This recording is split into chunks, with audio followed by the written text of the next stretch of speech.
Hello and welcome to the podcast that is always up to speed with Formula One here on the Overtime Media Network. I'm Mark Daly. I'm your host, but for the first time in a long time, I'm not flying solo. Joining me now, and I've hinted at this for the past couple of weeks on the show, is my new partner and co-host. And, the thing is, I didn't want to go and do this like improperly. So not only did I go out and find a new partner, a new co-host to do the show going forward, but I went out and I got a Hamilton.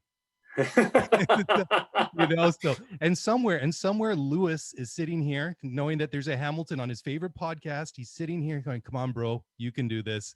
And without further ado, I'd like to introduce you all to my new co-host, Mark Hamilton. Mark, welcome. It's been a while, but glad that you're finally here. Yeah, thank you so much for the opportunity. I can't say how excited I am to be here. As part of our contract negotiations, obviously I negotiated to have Mark as the principal banner on the teaser posters. And you agreed very, very quickly until I realized why, because it kind of works both ways. It works both ways. Incredibly excited to be here. For those of you that don't know, and I think if you're a listener to this show, you probably are a little bit familiar with me because Mark and I have done some collaborations in the past. We did a great hookup back in, I think, January with Gil from the former Flash F1 podcast and with Tim Harani. And then you and I linked up again in September and we sort of did our mid-season report card. So we've done a little bit of work. Previously, I worked very closely with Gil and for a short amount of time, the extremely talented Steph on the Flash F1 podcast for a lot of reasons really related to people's availability and how busy people have become in life. That was something that we kind of retired and wound down back in September. We'd had a really great run of almost 2 years, but ultimately, it's one of those things where podcasts, when they become big, they become really cumbersome and time consuming. And it just wasn't something that we could do at the same level that we wanted to do it collaboratively. So, you know what? Took a couple of months off, had an immense number of things going on in my personal life. And then, of course, you and I have kind of been talking a little bit in the background for a couple of months about, hey, as neighbors, could we link up and do something exciting going forward? And again, I think everyone probably does know, but we're neighbors in a suburb of Vancouver. We're just, I'd like to say a couple blocks apart, but probably 5 kilometers apart. But it's pretty close. Thank you for having me. And I'm going to put this out there right now because it always comes up. Yes, I did name my son Lewis Hamilton. So his first name, his legal name is actually Lewis. We go by his middle name Parsa, but his actual legal name is Lewis Parsa Hamilton. So definitely flexing on the great British 7 times world champion Lewis Hamilton. No expectations there on the little fellow, is there? Oh, there are expectations. I will absolutely, and my wife will absolutely be those parents who live through their child. I will make no bones about that. So the poor thing's got quite a billing to live up to. Well, we can be his first official sponsor when he gets into karting. I love it. Well, this is great. And, it has been, and I mean, as you know, I know that you've been busy with other things the last little while, and we've spent so much time just talking recently about the bizarreness of the 2020 Formula One World Championship. I mean, 2020 in general has just been weird. I mean, you just talked about it just now. We did the collaboration a couple of months ago, and then we did the collaboration with Gil and Tim way back in the before times in January, which seems such a not even this calendar year, man. It doesn't even feel like it was this calendar year. It's been such it has been the weirdest of years. But Formula One, I mean, it is. I've been thinking too, sometimes I look at the calendar, think, oh, we only had 17 races this year. And we had, like I was talking about it just in the last week or so, that, we had some of these, you had like the Styrian Grand Prix and the Austrian Grand Prix and the 70th anniversary Grand Prix and the British Grand Prix, these back-to-back weekends. I thought, well, in this situation, I don't really have the right to complain because the fact that they were able to get this season put together and not only get it going, but manage to get in a bunch of additional races at facilities at tracks that we haven't been to in years, or in some cases never, as in Mugello and Portimao, which both turned out to be fantastic races.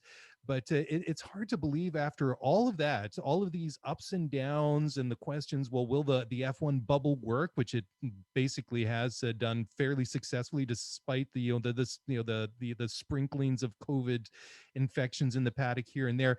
We're down to the last couple of races, and typically at this point of year we'd be coming up to the last race of the year as it is, but now we're going to be going just a couple of weeks extra into December. And even though the championship has been decided, both championships, of course, and the constructors and the drivers, there's still a lot of questions to be answered. Obviously, one of the big one is off the track, and that's Lewis, and the fact that that he still doesn't have a contract for next year, which I would be shocked, and I'm sure everybody would be shocked if that doesn't get done at some point. But also, there's these fascinating things that are happening, not at the top of the constructors, but just a little bit further down between Racing Point, between McLaren and Renault, even though they're kind of dropping back. They've lost a little bit of touch now. So, I mean, there's been plenty of great storylines going on as well. And I mean, of course, Lewis is going to get all the focus for the winning the championship again, seven now, which ties him with the one and only Michael Schumacher. I mean, the thing is, I mean, he's been a multiple world champion for a long time now. I mean, once you get up to a couple, you're an elite company if you're world champion, period. But once you're a multiple world champion, I mean, that just gets more and more exclusive. And the fact that I really think that he's gotten to the point now that despite being in his mid 30s and the fact that he's accomplished everything, you could just get the feeling that he's not done yet, because there's been these quotes that have come out, especially after Imola, that there was no guarantee he was going to be in Formula One. I think maybe that was maybe a little bit of I don't know, the pressure, maybe just a bit of the gravity of the situation, because it was a completely different tone that Lewis had after Turkey, after sewing up the championship, and then how he was saying that he's still got a lot of energy, there's a lot of things he wants to do in Formula One, and he feels like he's only really getting started. I'm like, well, if you're a rival of Lewis Hamilton, which is basically 19 other guys and 9 other teams, that has to be pretty ominous, because at 35, I mean, he's showing no signs of slowing down.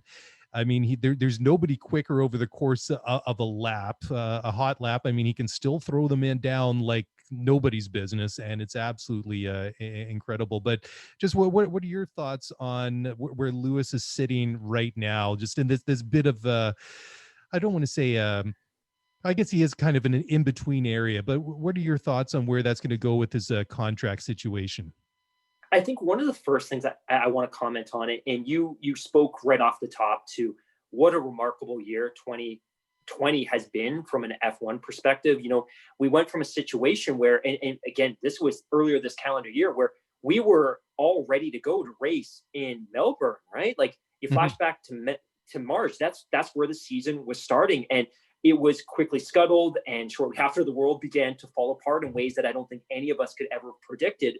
And again, I just want to give all the credit in the world to Liberty and their partners, the teams, the manufacturers, the constructors, the drivers, for coming together and on relatively short notice, putting together a calendar. And I think one of the risks of doing so was this could have been a season with a big asterisk next to it, in the sense that, look, half the field was out because of COVID. You had teams that were missing races because they couldn't get their factories together. Like, there was a lot of things that could have gone sideways and really derailed this season as far as value compared to any other season in Formula One history. And I think not only does this season not warrant an asterisk, I think Lewis deserves extra credit for having won under these unbelievable and remarkable circumstances, right? It's not like this was a conventional season racing at conventional circuits on a conventional calendar.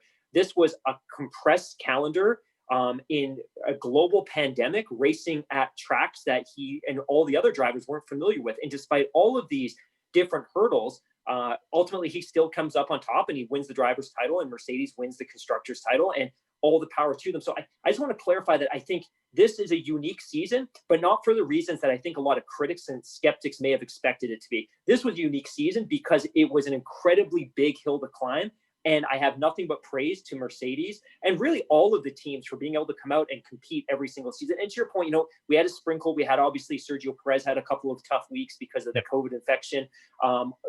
Lance Stroll got sick, unfortunately, and we've had some engineers and some factory workers, et cetera. But all in all, I think the bubble, for what it was worth, has done a fantastic job. So all the power to them. In terms of the Lewis piece, right? Like Lewis had made some comments earlier in the season because the press, and this is one of those issues that every time Lewis is up for a contract, the press goes crazy. And it's the British tabloids that drive it. It's the sporting news that drives it. It's the motorsports press that drives it. But one of the things that he'd said earlier this year that really resonated with me was it wasn't appropriate during a global pandemic when millions of people are out of work and millions of people are worried about their next meal to be having open and public negotiations with Mercedes about a contract that could be north of 20 million pounds, right? Like, Yeah. I respected that. And I think in a lot of ways that kind of put to bed the situation. I think as long as Mercedes is committed to the sport, and I think for now at least they are, I don't think they could be serious about competing without Lewis Hamilton. I think from a marketability perspective, I think all of their corporate tie-ups are closely associated with Lewis being a part of that team. I think Lewis has all the leverage, but at the same time, I'm not sure what the alternative would be. So if he went to Mercedes and they presented an offer that ultimately he's not happy with, I don't know where he's going to get another offer.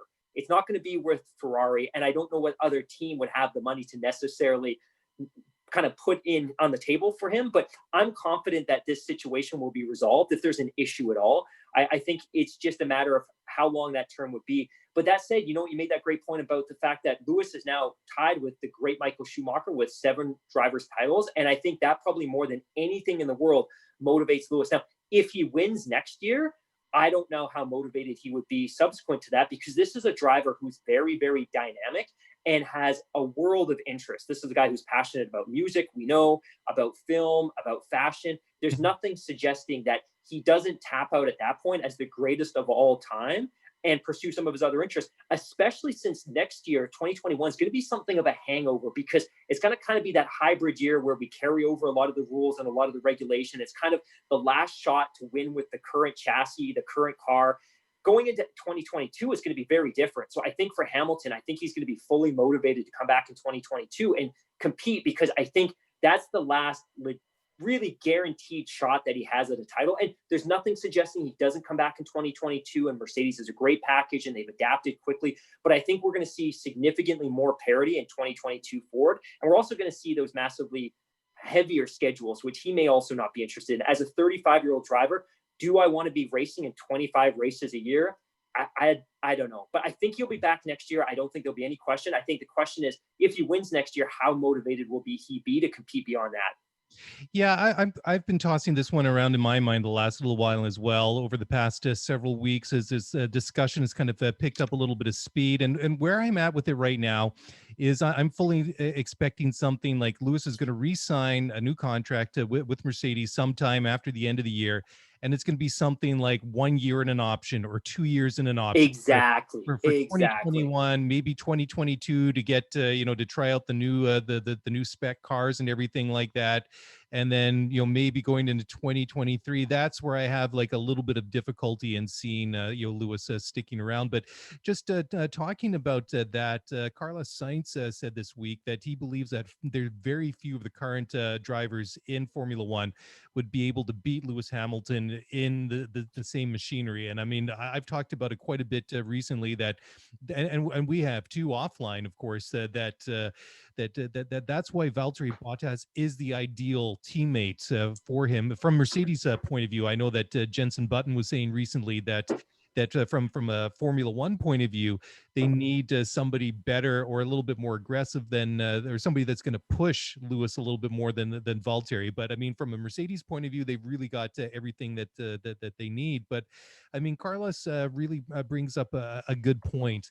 And the only guy that, I mean, he's not a current guy that was or driver would have been Nico Rosberg. And I've said this before, that I think that Nico was a good driver. He could beat Lewis on his day, but not consistently. I mean, and Bottas is the same way. I mean, he goes good in Australia, he drives good in Russia and certain places like that. He's going to win a couple of races every year, but over the course of an entire season, Lewis is just too good. He's too fast. And we can see the difference. And the thing is, between the difference between Rosberg and Bottas is just that gap between themselves and Hamilton is just that much bigger. I mean, you look at and Turkey was the perfect example 2 weeks ago. Horrible conditions weather-wise on a greasy, freshly paced or paved track, and you look at Lewis, played it smart, made one tire change, brought it home to win a race that honestly, where he qualified, he had no real business winning that race. When you think about it, where did he qualify? Fifth, sixth, something like that. Yeah. So under normal kind of circumstances, you would not expect somebody from that position to win, but he kept it clean in the opening corner. He played it, played it smart. But then you just look at the problems. Bottas spun off the track, what, half a dozen times, 7 times or something like that, got lapped.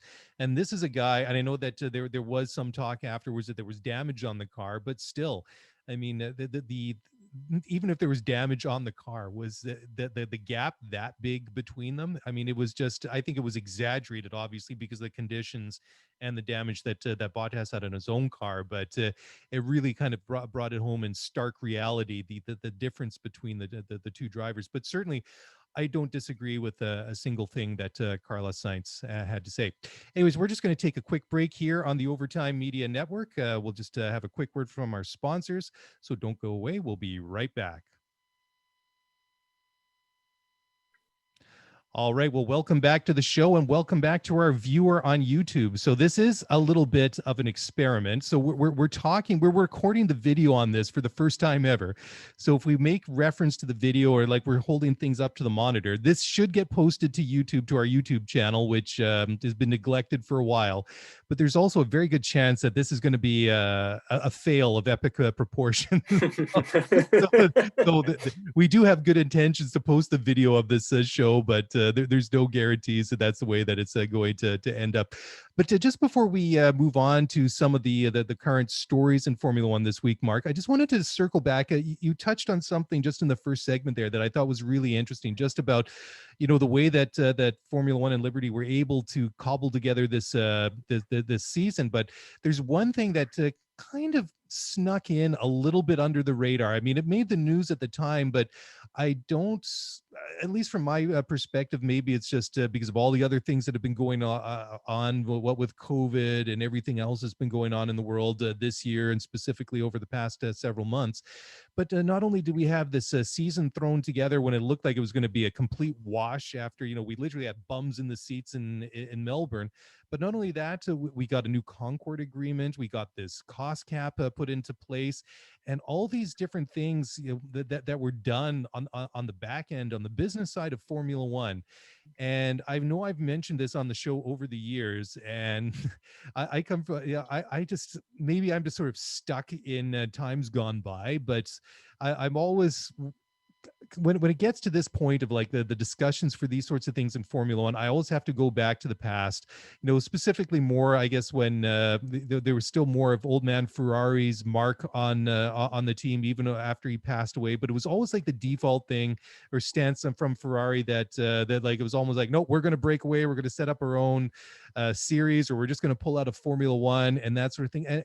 And that, that's why I find this whole situation, not just with the getting this whole deal done to get the season saved and going, but the fact that that they got the Concord agreement done and there wasn't too much drama about it. They did manage to get this cost cap into place that this sort of is going to scale down by a couple of it's got a couple of increments over the next couple of years. And the thing is that there was really very little drama, at least publicly, in accomplishing these things. And despite all the other things and despite all the massive loss in revenue, especially through the first quarters of the year, because there weren't races. I mean, the factories were locked down, people were working from home. They still managed to get these things done. And we're already looking into next year. We're going to have, we're going to have what we were supposed to be at this year. Was it 23 races now? Yeah, 23.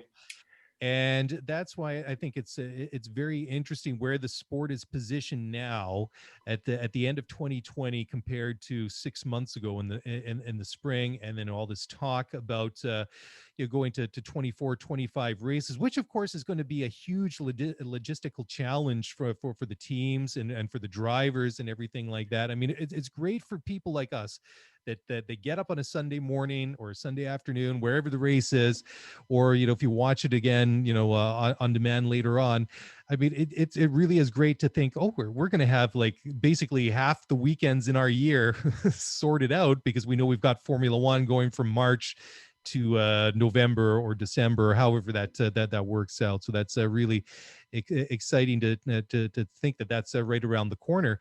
But it will put a strain on people, of course, and it will be. I mean, Wolf has even just been saying this week that more of these triple headers next year is really going to have what he calls a human cost. And it's interesting. I always find that some of the quotes that Toto has to say, I find them very insightful. I mean, maybe that's I put more weight on it just because he's Toto Wolff. He's team principal of the uber successful Mercedes team. But anyways, he had to say the following quote: "I think the teams are the beneficiaries of growing revenue and income. In that respect, we all need to support for the business to grow. On the other side of a couple triple headers will take a toll on the people. I think there is an Asian triple header that will mean we are more than 3 weeks away from home, and that is certainly not something that is great. You must not forget that the hardest working people are the ones that set up the garages and take them down, and the mechanics that will have overnighters if something goes wrong.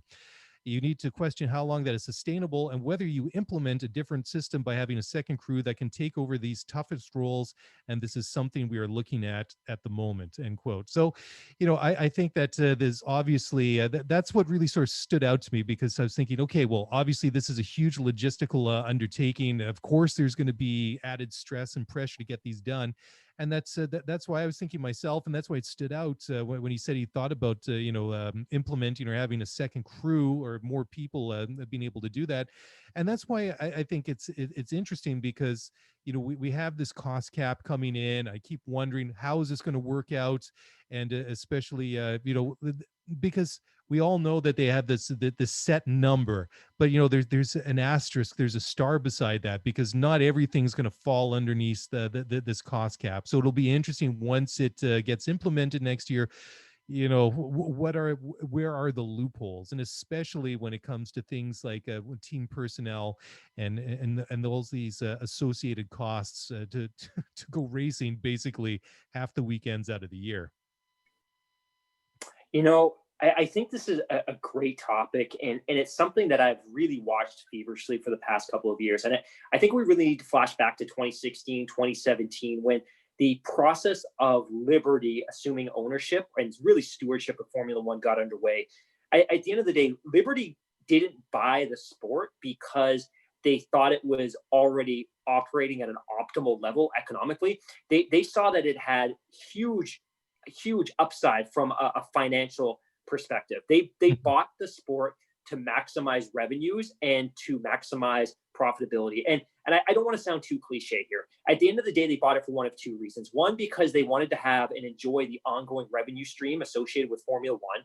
Or two, they bought it because they thought they could get it into a position where they could flip it again and see a return on what their initial investment was. And at this point, we've seen speculation both ways, that, hey, look, Liberty, they're in this for the long term, or hey, you know what, they're in this for the short term, and they simply want to get Formula One into a position where they can flip it for multi-billion-dollar profits. Either way, they need to find ways to increase revenue streams. They've done this a couple of ways, and we've talked about this before, right? Like under Bernie, Formula One had minimal digital presence. Their digital streaming experiences were non-existent to garbage. They had no presence on Twitter or Instagram. So all of the credit in the world to Liberty, because they simply recognize that, hey, people consume sports in different ways, and they consume them through social media, and they consume them through digital streaming platforms. So kudos to them for making all that happen. That was a no-brainer. The other thing for them too was from a TV income perspective, and I think we have to understand as well that Formula One really generates revenue in a couple of ways. They generate revenue with the hosting fees that organizers pay to have the privilege of having a race in their city or their country. And they also generate revenue from their TV deals. And it's generally understood at this point that economically, there isn't a lot more to be gained from television globally outside of the United States. And I think Formula One still thinks, hey, there's still some upside. One of the main reasons they want to get more races into the US is because if you have more races, you create more exposure and you increase the value of that potential TV deal. But outside of that, globally, there isn't a lot of room left. So for Formula One, if I want to increase revenues, I can do it by adding races to the calendar. You know what? I add a race here, I pick up 30 million. I add a race here, I add $50 million.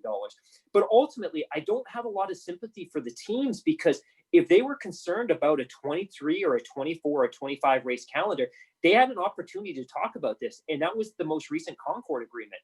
And I think ultimately right now for the teams as well, they're in a really financially, especially teams like Williams and teams like Alfa Romeo and teams like Haas, like they're not in a position where they can turn down that revenue, because it's going to be difficult on their teams to have triple headers in Asia, right? Like they're in a position where they need to see some quick upside. And if that quick upside comes in a couple of years of 25 calendar or 25 race calendars, they've got to do it. Like they had their opportunity to object with the Concord agreement. They didn't do so. And I think now more than ever, the sport and some of these smaller teams need this enhanced calendar, because they need to be able to cash in on the prize money that's associated with that at the end of the season. So for me, you know, as a fan, like on the one hand, it's kind of exciting. But on the other hand, too, like I kind of enjoy just as a spectator having that week break. And then I can really get excited about this coming weekend where, you know what, we're going to have practice on Friday. We've got qualifying Saturday and we've got a race on Sunday, and you can build a weekend around it. Having Formula One, even as the biggest fan in the world, having Formula One on 25 race weekends throughout a calendar year is going to be pretty challenging. And that said, from a team perspective, yeah, it's going to be tough on your engineers. It's going to be tough on your mechanics, and it's going to be tough on the factories. But ultimately that, and I hate to sound this way, but that's kind of a you problem. Hire more people. Yeah. You know what? I set up, you know, if you're going to have 6 races in Asia, set up a satellite office in Asia. And you know what? There's things that they can do, and the current infrastructure won't work. I get it. Build new infrastructure. And I think that's ultimately what they're going to have to do. You know, it really hit on a couple of points there that I find interesting. I mean, especially when you say, like, from a fan's point of view, selfishly, I'm like, yes, 25 races a year, 24, whatever it's going to be. But on the other side, you know, when you hear like a concern from, you know, like Total Wolf, or you were saying like maybe some of these others, say the smaller teams like your Williamses, your Haas's, Alfa Romeos, teams like that. But at the same time, I'm thinking, well, Formula One is not meant to be easy. You know, any aspect of it, the design part, the challenges that they face with technical problems that the drivers face on the track. So just it sort of ups the ante, and I think that that's parts of Formula One. So it is. And maybe one other thought too, just on that as well, because you just made a great point that resonated with me. Ultimately, like if we're moving towards an era with a cost cap and simplified cars and simplified components and more shared componentry within the cars, this is probably the time that you would be able to afford a richer, deeper calendar, right? Because the cars in theory are simpler and they require less engineering and they require less simulator time. Like it's not like you're adding races to the existing formula. You're adding races to a calendar that will potentially have a simplified formula. So maybe the two go hand in hand, and maybe that was one of the long-term visions that Liberty and the teams had right from the get-go. Sorry, I didn't mean to interrupt. It was just a thought that kind of stuck with me. Well, no, and actually that leads nicely into something else I wanted to talk about. You know, going back to my favorite Austrian team principal, Total Wolf, says that he feels that Formula One would be wise not to repeat what he calls the same mistakes when it comes to the new engine rules, which are going to expire in 2026. I mean, these V6 turbo hybrid engines, I mean, they are absolutely fantastic and amazing pieces of technology. But they're also the money that it costs to development, and that's why Honda was in such at such a disadvantage when they came back to F1 in 2015 with the McLaren, was that they came to the game late, whereas your Renaults, your Ferraris, your Mercedes, they had been preparing for this new formula for 2014 for several years beforehand. And Honda, you know, coming back, so they were really at such a disadvantage, because there was just so much of so much that they needed to do to develop this technology for themselves, and it just wasn't as easy or as quick to say do it with a normal internal combustion engine, right? And so, I mean, it is interesting now that, where they're going and how this is going to go. And they're talking about, that finding this, is basically going to come down to a balance between, the turbo hybrid and the internal combustion power, and then all these sustainable fuels and things like that. So this, I mean, there are several years before this really, has to get written in stone. But I think that this is one of these moments right now, if they want to attract new companies into the sport, say like your Fords, your Porsches, other manufacturers, that this is this opportunity, that this is the moment in time right now to make Formula One more attractive to come in, for companies like that or whoever to come into the sport.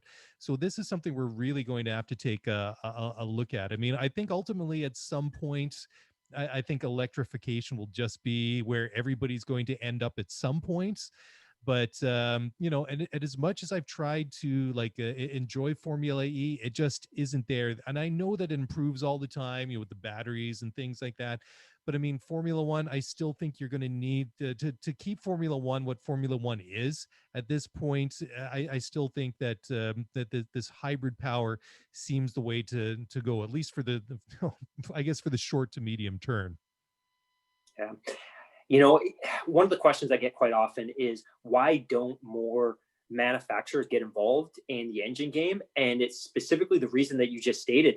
The current engine formula is immensely complex, and it's not an IP, it's not a blueprint that you can pick up and start producing, right? Like, to your point, it took Honda 3, 4, 5 years to be competitive once they re-entered the sport. And in hindsight, I'm still shocked they did, knowing what the learning curve was going to be with that engine formula. But you're right. Like, if you want to, I shouldn't even say attract, but if you want to keep your existing engine suppliers, you need to, as a long-term strategy, simplify the engine formula. And I love the V6 turbo hybrids. I love them.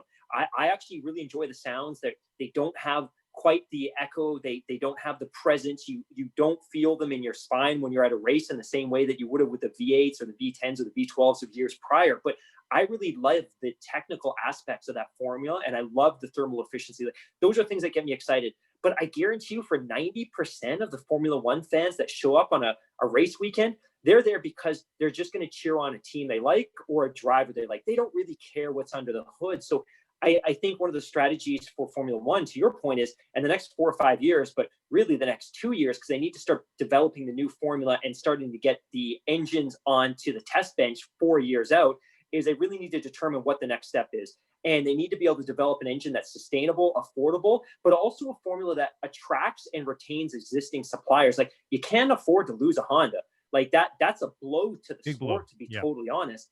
And I'll be honest, if I'm on the board of directors at Honda, I would have tapped out as well. Like, I don't know what my return is here. I'm not selling more cars because I'm winning the occasional F1 race partnered with Red Bull. You know what I mean? And if I'm Renault, I'm not selling any more cars because I've got a team in the midfield, right? Like, you need to be able to create a formula that's attractive to these teams, because ultimately, I don't necessarily believe that Formula One championships help sell cars. I think it's a nice to have, but I don't think for these traditional manufacturers like the Toyotas and the Hondas and things like that, I think that's a tough sell to their boards. But I think if you can create a more affordable model and a more efficient, sustainable formula, then you can get them on board. Like, hey, it's a nice for us to have, and it's affordable, and we can predict costs. That's cool. I'm on board. If I can't predict costs and I can't predict what the formula is, and it's going to cost us a fortune, and it's going to take us 5 years to become competitive, I want no part of that. Yeah. So I think that's probably the next step for Formula One. And to your point too, the next engine formula probably won't be purely electric. And like you, I really struggle to watch Formula E. I've tried so many times. I can't get into it. But I think it'll be a step closer to electrification. But I have nothing but praise for the current engine and formula. I just think, in a sense, it's a hindrance on the sport simply because it's difficult to build and it's impossible to attract new suppliers.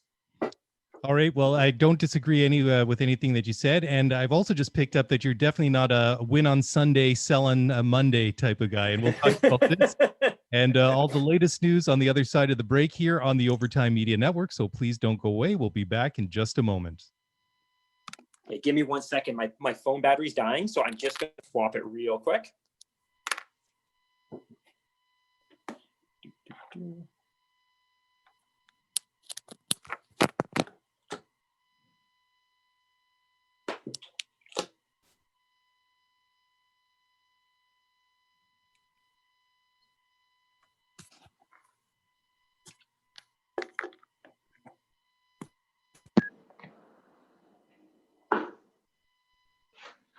All right. Well, welcome back to the show, and here we go. We still got plenty of things to talk about.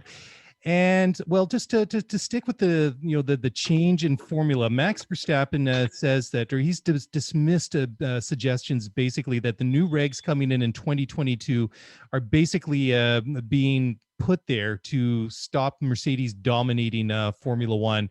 And Max is pretty blunt, and he likes to say what's basically on his mind. And he says that the new regs basically need to make the racing more exciting. And I don't disagree with that at all. And everything, the wind tunnel data and all these designs, it's all great on paper, but we really won't know whether or not the theory is going to become reality for another year and a bit. I mean, all these things can be well intentioned to try and close up the gap and try and, as much as DRS seems to be a good tool to have, it still is a bit of an artificial aid to help. Absolutely. But like I say, I mean, the proof will be, once we get to 2022, and I think. I know that's been one of many frustrating things of 2020, and the fact that they had to delay. I mean, it was going to be a tight push to get these new cars on the track for 2021 as it was, even without the interruption of COVID. I mean, how's that for an understatement?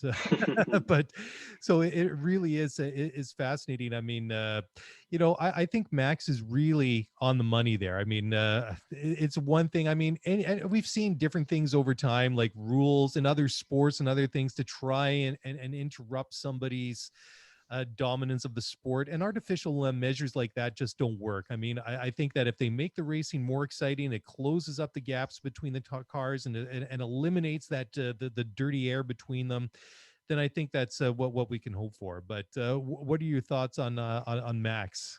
I think that's a great point, right? Like, I think for people that focus their time and their energy on Formula One exclusively, you forget the fact that competitive imbalance is not uncommon to other sports, right? Especially in North America, where we have the NFL, and we have Major League Baseball, and we have the NBA, and we have the NHL. Like, those leagues, to curb competitive imbalance, have instituted salary caps. So there's these strictly managed salary caps because they want to avoid competitive imbalance, and they want to create some parity in the league. And teams naturally find ways around that. And some teams are just smarter than others, and some draft better, some develop players better, et cetera. So competitive imbalance isn't unique to Formula One, and it's not even unique to this era. We've seen it with Ferrari in the past. We've seen it with Williams, and we've seen it with McLaren. I think what's unique about this current period of competitive imbalance ultimately is just how sustained it's become.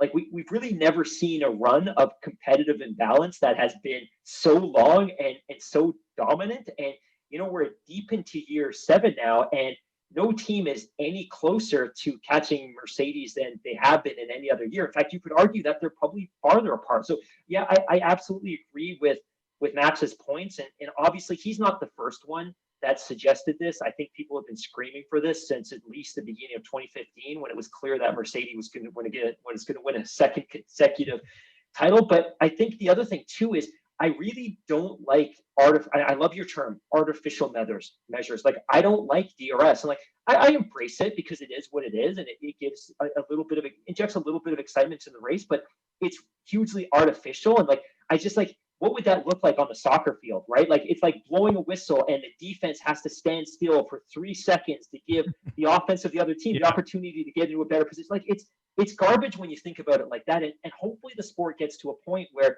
we don't have to have that kind of artificial measures to create a little bit of parity and to create a little bit of excitement. And, I think we all recall the fact that Bernie had all kinds of crazy ideas in the past for creating excitement and injecting a little bit more parity in terms of watering the tracks at certain intervals during a race and things like that. But ultimately, hopefully the sport gets to a point where that's not necessary. And to your point as well, like that's not going to be right away, right? It's going to be gradual. And I think we were really excited about 2021 because we were expecting the chassis formula, and that was obviously delayed because the factories were closed down. There was some cost uncertainty associated with the sport. We didn't know what the calendar was going to look like. So that's been pushed off to 2022, which is also why I think 2021 is going to be such a great opportunity for Lewis to pull in another driver's title. But ultimately, I really don't like artificial measures. And I think the sport's failing in a lot of ways if you have to institute that kind of thing to create this artificial sense of parity and to inject some artificial excitement into a race.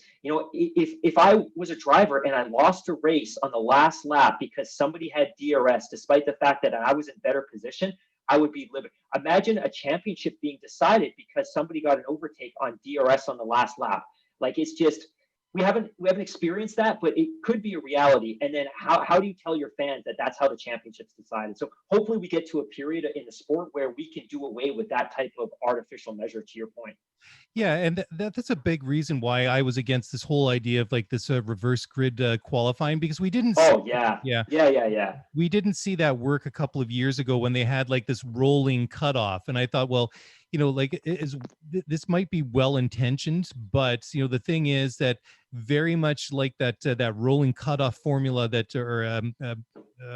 system, whatever you want to call it, for qualifying that they had, that they quickly chucked out the window after what, 2 or 3 races, is because guys very quickly figured out, you know, how to game the system. And I figured that'd be the same way too, that, you know, that even though that you have like this reverse grid thing, that, you know, guys would just soon figure out, okay, well, I want to be, you know, if I want to have a shot to win this race, then I'm going to have to qualify so and so certain parts. So true. So this is so you know, true. so it won't be going out about like setting the fastest lap. It'll be like going out and setting a particular time.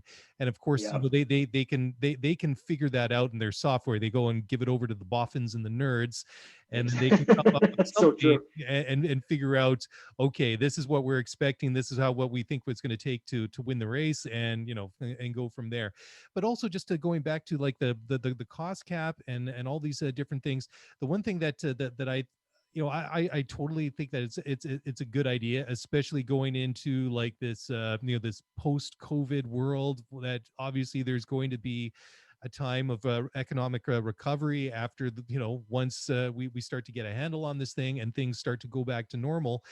That it's certainly fiscally it makes a lot of sense, but also just even without COVID, just getting the costs under control, just to make it a more attractive sport. But the thing is that everybody's going to have the same amount of money to play with, and it's going to be a question now that you just can't spend your way out of a problem or buy yourself speed, which isn't necessarily a way that you could solve a problem before anyways. I mean, you still have to be able to design it, build it, and get it right, which is not a slam dunk just because you're going to go throw 500 million at it or something, whatever the case may be.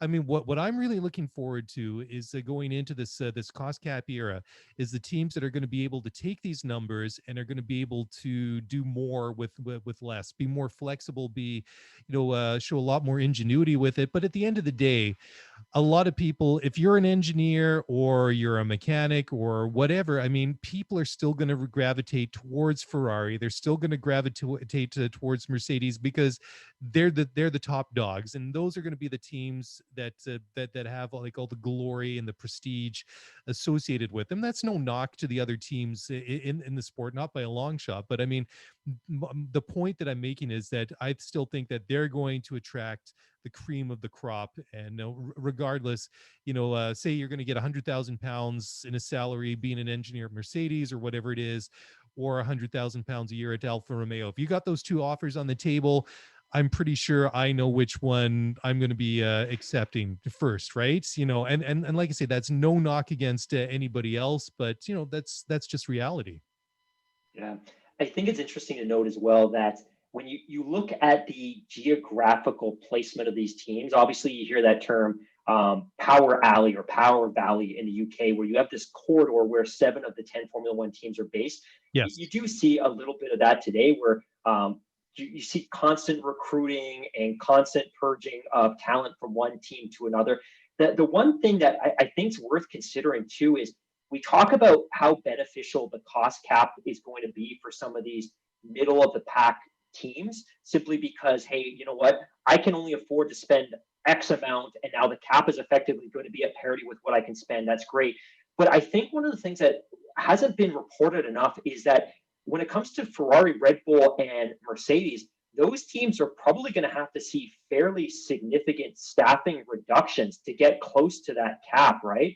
And I think if I'm a smaller team like a Williams or a Alfa Romeo, I keep wanting to call them Sauber, but if I'm one of these smaller teams or even a Racing Point, like there's some huge opportunity for me to now recruit from these folks that are part of a championship pedigree, right? Like it's pretty clear that Mercedes may have to cut several hundred jobs to get in line with the new cost cap. But if I'm one of these other British-based teams, like this is a windfall for me because, hey, look, I now have the ability or I have the upside to spend that money, but there's this immense championship pedigree on the job market that I can now recruit and bring into my factory. So I think the dispersal of talent and people capital amongst the teams is also an unintended side effect or benefit to some of the smaller teams. It's something that hasn't been reported heavily enough, but I think it'll be very interesting to see how that ultimately plays out. And I'm not necessarily saying, hey, Toto Wolff's going to leave Mercedes because they're not going to pay him. Well, they're probably going to pay Toto Wolff, but they're probably not going to pay the same number of engineers and mechanics simply because they can't fit them under the new cost cap.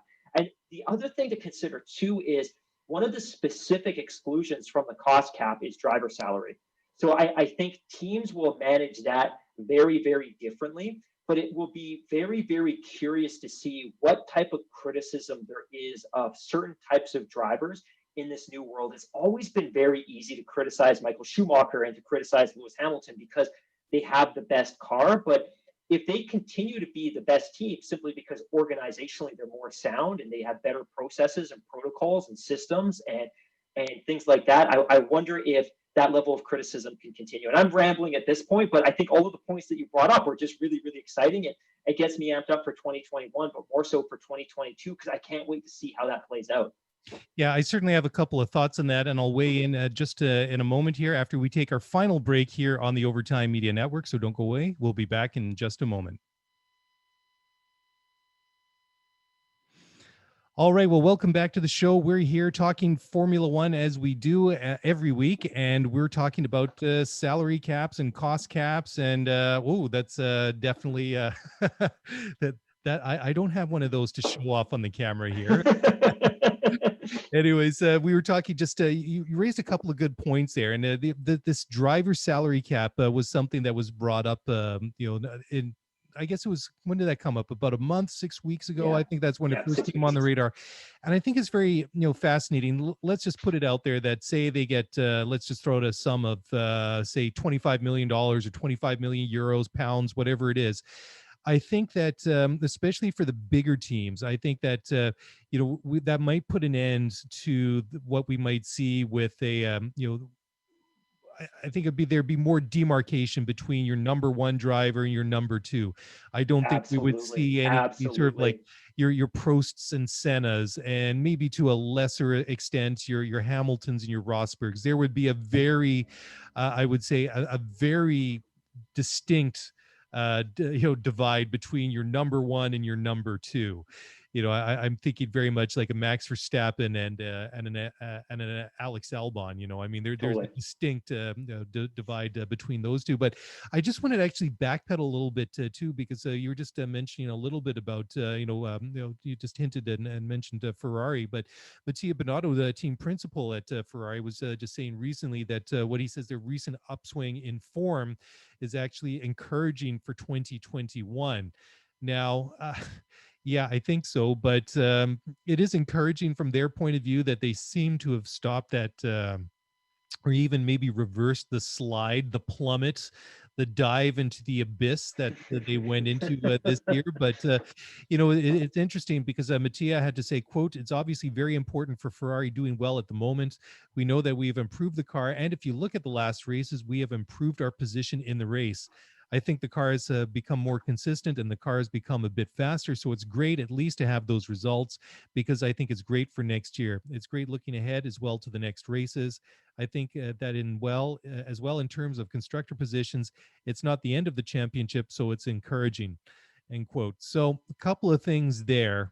Uh, yeah, they have turned it around, but still, I mean, they're still fighting with. Well, let's take Turkey out of the mix because that was an exception, and I mean, they did very well. I mean, I'm not going to take away a P3 and a P4, and they could have even had an opportunity for two cars on the podium there if that race ran a couple of laps longer. The way that Sergio was really struggling with the tires, but the problem is that they are still miles behind. I mean, I expect that maybe that going into 2021 with the cars more or less what we've had this year, just we're going to have some developments going into next year.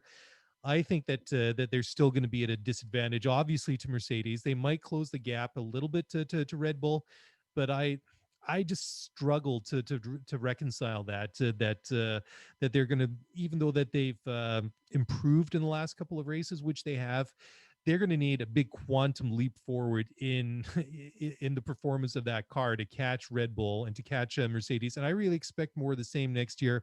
I think that they're going to be struggling, or they'll be fighting with your McLarens, with your Renaults or Alpine, next year. And that's certainly not a knock against those teams. I think actually that the challenge for Ferrari is to keep up with Renault and McLaren. I mean, these are two teams. McLaren has obviously done quite a bit in the past couple of years after Zach Brown has brought in a bunch of really good people to run that team.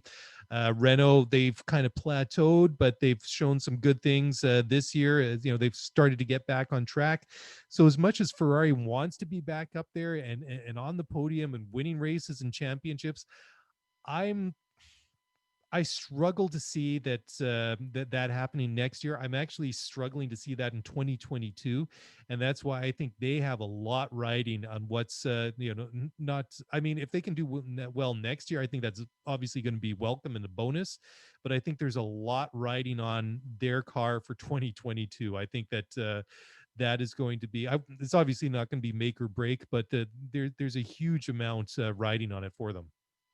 Yeah, they've got a couple of work streams they've got to be concerned with, right? Obviously, and I don't know when we can stop talking about this, but I'm still very frustrated with the secretive agreement between the FIA and Yeah, Ferrari last year yeah, regarding some engine abnormalities that ultimately put them in this hole, right? Like this isn't something that happened. Well, it did happen overnight because ultimately I believe they were caught cheating, and the FIA was very, very generous in terms of an outcome, and they didn't necessarily publicize what the findings were. But Ferrari obviously reverted a lot of the work that they'd done on that power unit in the years that kind of led up to that exact moment. And I think we all recall just how hyper competitive Ferrari was in the second half of last season. Their, yeah. their qualifying performances were phenomenal. They took 6 consecutive poles. Like they looked unstoppable. And I think the question at that point was really, can we create a better handling car, and can we improve our aerodynamics so Mhm. that we can have the complete package? Because that was the one place where they weren't as good as Mercedes. They weren't as flat in the corners, and they couldn't pick up as much speed going through them. They ultimately made it up on the straights, but ultimately, as a result of the FIA findings, they were forced to revert their power unit to something that was really just a shadow of what they were running last year. And I think part of this is they now need to be able to rebuild that power unit in a way that's fully compliant with the formula, which is easy. It's also incredibly difficult to do during a pandemic as well. And obviously, Italy was ravaged probably, I shouldn't say but was ravaged as badly as any other country in Europe during the early spring and the late winter. So, from a factory perspective, they were behind. And they were behind because they were already in a position where they had to do significant work to catch up to the rest of the field. And then that was hampered by the inability to get the engineers into the factories. But ultimately, they've got a couple of work streams too, right? Because the other big change that's going to happen next year is they're going to have a driver change. And Carlos Sainz is going to join the team. And I think that's due. I think as much as Sebastian Vettel is a professional, I think it's challenging to have a lame duck driver. And I mean that in the most professional, polite sense possible. I think it's difficult for the team to be invested in improving his form and working Mhm. with him on improving the car when he's not going to be there next year. So the team's already got an eye towards next year where they're going to integrate a new driver into the Ferrari program. But to your point, they are also got an eye towards 2022 because they're going to be marrying the existing power unit or some slight variation of it to a fundamentally new car. So they've got a lot of work, and they've got a couple of parallel work streams that they need to be doing to get ready for 2022. So I think, to your point, if I'm Ferrari, obviously, if we're more competitive next year and we can continue to pick up a couple of podiums and we can continue to give Charles a relatively competitive car, that's a good thing. But if I'm Ferrari and I have money to invest, I'm going all in on 2022. Like, Yeah, you let's not have to. overinvest in. Yeah, exactly. Let's not overinvest in 2021. But this is what also makes 2021 so remarkable for Mercedes. And I don't mean to keep going back to Mercedes, but we know fundamentally that short of a miracle, Ferrari's not going to compete for a drivers' championship next year. And we also know that the only other team that conceivably could is Red Bull, but they're also in a marriage with an engine supplier who's going to be tapping out of the sport at the end of next year. So everything is turning up Mercedes in terms of winning another title next year. And I think that's another reason why Hamilton will be back. But yeah, Ferrari's in this really unique position, and it's all of their own making. So let's not be too sympathetic to their cause. They created this situation.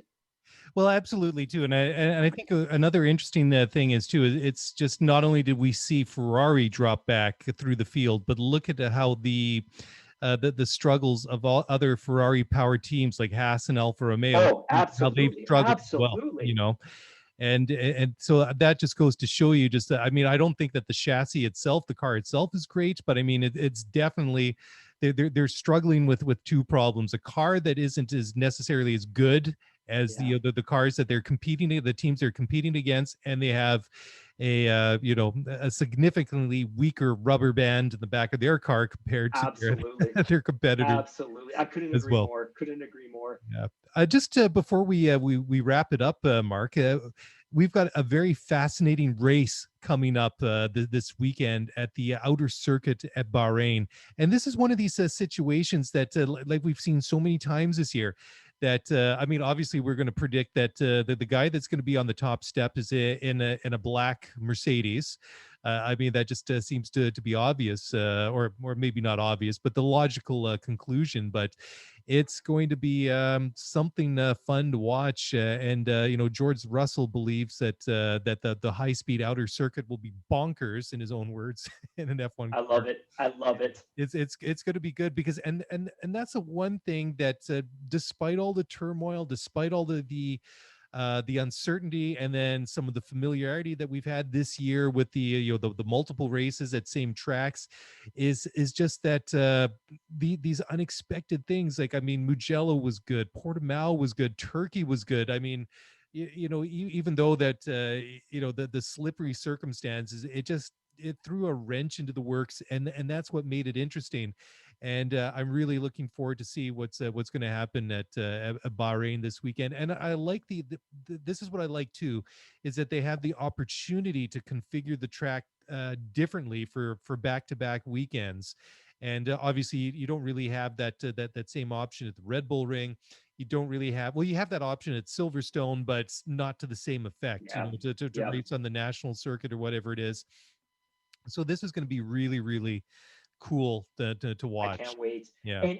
And here's the thing. I think from a Formula One perspective, I hate to say it, but I kind of feel like your hardcore, your committed, and your casual fans have probably they've tapped out on the season. Let's call it duck a duck. The championship has been decided, and I think if you look at what's happening in Europe, which is really the heartland of the fan base for Formula One, there's a lot going on there. Obviously, the COVID situation is not in a good position. A lot of these countries are in lockdown. I don't think there's a lot of eyes on the sport. But I think if you are going to tune in over the next couple of weeks, I think you're going to see some pretty exciting stuff, right? Bahrain, which usually is at the front of the calendar, it's usually in March when the temperatures are much, much cooler. It's usually about 24 degrees as an average during the day in Bahrain. They're hosting the race in November and the first week of December, and the temperatures are quite a bit warmer, probably closer to 30 degrees. And unlike a lot of casual fans, like, I actually really love the track in Bahrain, and it's obviously a course, and the fact that they've had a race there since 2004 has always been fairly controversial. But I love the backdrop. I love racing in the desert. I love the night race. I love the lights twinkling in the palm trees. To me, it's a really compelling track, and I think it's really exciting. So this coming weekend, we're going to see obviously a race in Bahrain, the first of a double header. They will use the conventional configuration this weekend, but to your point, what's going to be really exciting is the race on December 6th, when they're basically going to lop off the infield portion of the track and basically run a sub 1 minute oval. And I think, and you were sharing an article with me earlier today, and I was shocked to see this, but this is possibly going to be the first time since the early 70s that we're going to see lap times on an F1 circuit that are sub 60 seconds. It's going to be crazy. And I don't know how many of the listeners are familiar with Indy, but Indy, which is predominantly the American open wheel racing series, they race on a lot of NASCAR tracks, so they see a lot of oval action. Some interesting stuff can happen over the course of 90 minutes on a predominantly oval track. And this is one of those things that's going to be a real highlight of the season. To your earlier point, we got to see Portimao, and we got to see a couple of tracks in Italy that we don't historically see on the calendar. Got to go back to the Nürburgring. This is going to be really, really exciting. So this weekend, conventional race at Bahrain, the championships decided. But the second race is going to be really cool, and I can't wait to see what that looks like. And I can't wait to see what it's going to look like in qualifying as well, because the other consideration here, too, is these drivers aren't conditioned to drive these cars on an oval configuration. Like, this is going to be new to them as well. It's going to be new to us as a viewer, but it's going to be new to them. And I can't wait to see what this is going to look like. So I know the championship is decided, but for our viewers, like, there's still a lot to get excited about over the course of the next couple of weeks. Oh, absolutely. And it's going to be fun to watch, like you say. And, I was just trying to think, because you were just saying you're saying that we're going to see sub 1 minute lap times on the shorter outer track there in Bahrain. But I was just trying to think, what would be the next shortest lap? Would it be the Red Bull Ring? Because they run about a 1 minute 11 or 1 minute 12. It's a funny track in that way that it seems a lot longer than it actually is. But I guess it has to do with the terrain and the fact that the elevation for sure. Yeah, for sure. I mean, it seems a lot longer, but I guess that's kind of fun. When you actually get to sit down and play like the Formula One video game, we get to see some of these tracks, and then you see like how quickly it is that it's like, oh gosh, well, he's not really closing them up or closing the gap to it. But when you actually get to simulate that, I mean, in the reality of a video game is not quite the same, but still, it kind of gives you an appreciation of how long, say, like Spa or Baku City, or short like Monaco or the Red Bull Ring. But again, like we were just saying, that it's a completely new situation. It's a completely new, well, it's not a completely new track, but the new configuration. And that has been one of the silver linings to the season in such a bizarre and strange year. And, I think at the end of the day, I think that's, the takeaways, the things that I'm going to try and remember positively from 2020, especially from Formula One, is some of these high points, some of these memorable things. It's the records that we've seen Lewis break, the opportunities that we've had to go racing in places that we haven't had. I mean, the fact that we had a season at all, that's all been good stuff. So anyways, before we wrap it up here, I'm just going to hold this up on the camera for people that are watching on the YouTube. This is Kimmy's book of haiku, The Win Now Your Words. This was like a special edition thing that came out a couple of years ago. I think it was about 2 years ago. My wife managed to get a copy, and it's really quite good. But I guess Kimmy doesn't exactly speak in haiku, but the way that he's a man of few words. That's why I think that this book is so good. It's written as Kimmy would probably write a haiku. But I've got one here. It's called Asphalt. Here, I'll just hold it up again, just to the camera. But for those of you listening on the podcast rather than watching on YouTube, I'll read it out. So the haiku is called Asphalt. I prefer it like it used to be. You make a mistake, you pay a price. There you go. Short and to the point, just like Kimi Räikkönen himself. But anyways, that's it. That's all we got for this week. Again, very excited to have my partner, new partner here moving forward. This is going to be good. And hopefully, like my big concern right now is that after I hit stop and save on all these different software platforms I have running at the moment, that this is actually going to save, and they're all going to go to the different places out there in the cyber universe that they're supposed to. But if you're watching this on your phone on YouTube, or you're listening to the podcast, then we've done something right. I guess at the end of the day, that's what it's all about. But again, before we go, enjoy the race this weekend. And if you want to get in touch, always love the tweets, the emails. Easiest way is on Twitter at Scuderia F1 Pod, and email is scuderiaf1pod@gmail.com. that's a wrap. We'll be back after the race to talk about it then. Enjoy it, and we'll talk to you guys soon. Bye for now.